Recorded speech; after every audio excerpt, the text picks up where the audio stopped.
Hey, Freddy's! Ano papakainin natin si Freddy's ngayon?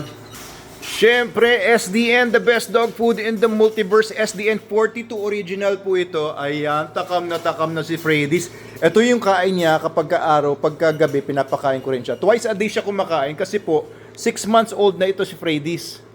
Okay, bigyan ko kayo ng mga reasons kung bakit SDN 42 original ang masasabi kong pinakamaganda sa mga dogs na may mga skin problems and nagre-recover from skin problems. Kagaya nitong si Freddy's. Uy, galit na galit kay Logan. Logan, wag ka muna magpakita dyan. Nagagalit si Freddy's. Tapang nitong babaeng, nitong Rottweiler na to. Oo, tapang. Oo, napakatapang naman. Oo, Lolo Logan mo yan. Lolo Logan mo yan. Sige na, kain ka na. Sige na. Ay, nadidistract pa kay Logan. Alis ka na dyan, Logan. Sige, kain na, Freddy's. Okay. Kasi ang SDN 42 po natin, may pinakamataas na animal protein content sa lahat ng mga dog food.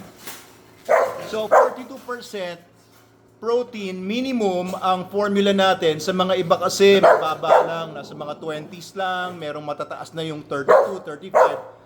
Ang sinasabi nila, nasa mga 56 daw ang percentage ng animal meats nila. Sa atin, nasa mga 90% animal meats inclusion.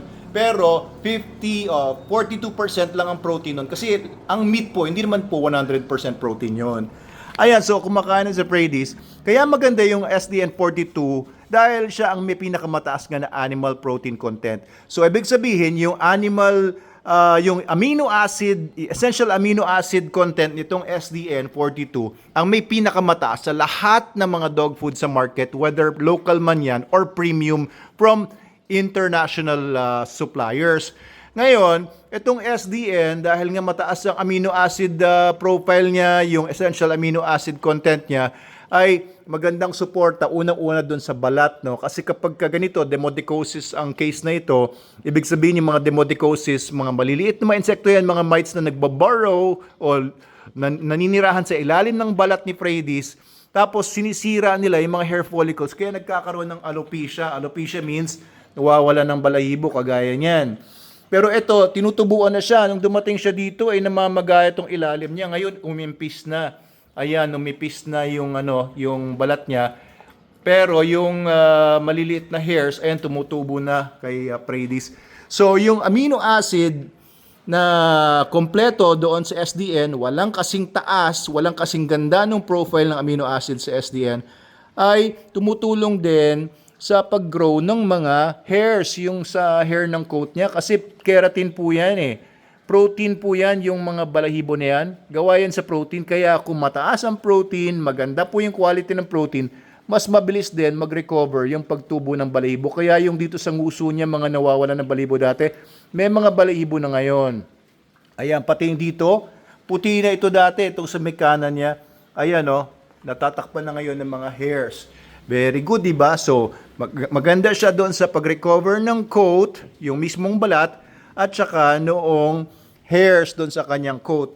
Number 2. Number 3, pinapataas din ng SDN 42 yung immune system ng mga dogs natin para mas makalaban siya doon sa kung anumang bacterial or parasitic infections. Ayan, kaya nung binigyan po natin si Freddy's ng SDN 42 or SDN 42 naman talaga pinapakain sa kanya simula nung puppy siya, kahit mahina yung immune system niya dahil hindi siya kainom ng colostrum mula sa kanyang nanay, ay nakakapag-recover na rin yung immune system niya ngayon. Na-stress din siya kasi biglang naiwan siya doon sa whelping, nawalan siya ng mga kasamahan doon kasi naunang bumaba doon sa kennel areas yung mga mga foster siblings niya. Kaya medyo siguro na-stress siya. And also at this age kasi, nasa mga 6 months na siya, going 7, parang teenager yan, na may mga hormonal fluctuations, tumataas yung mga hormone levels niya. Parang sa mga teenager, nagfe-flare up din yung balat, nagkakaroon ng acne, dumadami mga pimples, di ba, pag teenager. Ganyan din po yung mga dogs natin. Pag ganyang mga age, teenager years nila yan, more likely na mag-develop sila ng mga skin problems at this age kaysa sa mga ibang age. So hopefully, dahil din sa NexGard ay namatay na yung mga Demodex mites. Ayan, so tutubuan na yan. Tinutubuan na ng balahibo yan kasi nung last time mapuputi yan. Ang puputi na rin pati ng mga sa gilid niya. Pero ngayon, nako-cover na siya ng mga fur, oh. Ayan, unti-unti na nakokobera na ng balahibo. Pati dito, meron yan. Pero yan, may mga small hairs na. Tumutubo na yung mga small hairs. So, nag-work naman yung SDN42 original. And hindi naman siya allergic sa chicken, no? Lumalabas, hindi rin siya allergic sa beef. Kung hindi, kasi pagka ang dog ay allergic sa chicken and beef, tapos pinapakain siya ng SDN42 original, ay magpe-flare up ulit yan, mamamaga ulit yung mga areas na merong mga skin problems. Very good. Dinahawak-hawakan ko to para hindi siya magkaroon ng food guarding habang lumalaki siya. Kasi may tendency talaga siya mag-food guard. Kagaya kanina, galit na galit siya kay Logan. Kaya ang tuta pa lang, hinahawak-hawakan kapag kumakain para mawala yung kanyang food guarding.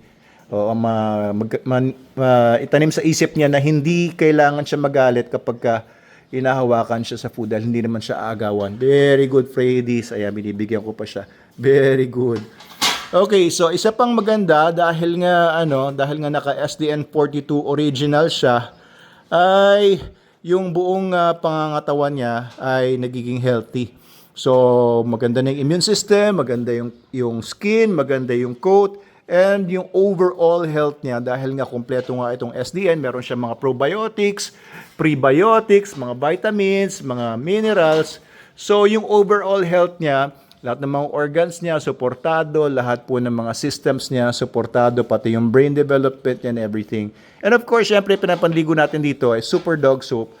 Yun po, kaya napakaganda nun sa balat na mamatay yung mga bacteria, fungus na maaring maging secondary infection kapag tinitira ng ganyan Demodex. So yan, on the way to recovery nito si Freddy's sa kanyang skin problems. Ayan, wala na yung mga pamamaga.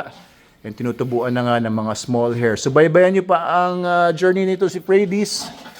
Ang ating 6-month-old Rottweiler puppy, anak ni Loki ko na galing sa ADRK Germany sa New Brand Kennels. Tatay niya si Vitus von New Brand. Ang nanay naman ito ay si Jamala, anak naman ni Romeo von Engelblick from Serbia. Matitindi mga bloodline nito kaso nagkaroon nga siya ng skin problem. Kaya SDN, the best dog food in the multiverse. Ayan, simot sarap ni Freddy's. Mamayang gabi na ulit, Freddy's. Kung gusto niya yung kanyang SDN. Sipunti mo pa, meron pang malalasahan sa daliri ko. Very good, very good. Punas-punas mukha mo, punas-punas. Ayun, so para sa mga hindi pa nakakalam, ito po yung itsura ng SDN, Super Dog Nutrition. Available po yan sa ating mga online shops and dealers, distributors nationwide. Kung gusto niyo maging dealer, open po ang dealership and distributorship sa maraming areas pa. At ayan, nakakulong pa si Sol. Mamaya pa kita pakakawalan, Sol. Ang ganda na ng katawan, dumating yan dito, butot balat naman at puro garapata. Pero ang kapal na ni Solo, ganda ng aso. Ayan, SDN din po ang nagpangyari ng maging ganyang kakapal siya at ganyang kagwapo na ngayon kumpara noon. Pakita ko sa screen niyo kung ano tsura niya dati. Kaya ganun na lang ang tiwala ko at pagpopromote ng SDN, the best dog food in the multiverse, kasi talaga siya developed by myself, Manalo K9, and we've been feeding all of our dogs sa Manalo K9 SDN 42. Simula pa noong 2015, wala nang iba. No supplements, no vitamins kasi kompleto na siya, siksik na siya. Subukan nyo na. Aba Logan, eto 11 years na itong naka-SDN. Matanda na pero masigla pa, 12 years old dog. Hindi ko lang nasuklayan pa.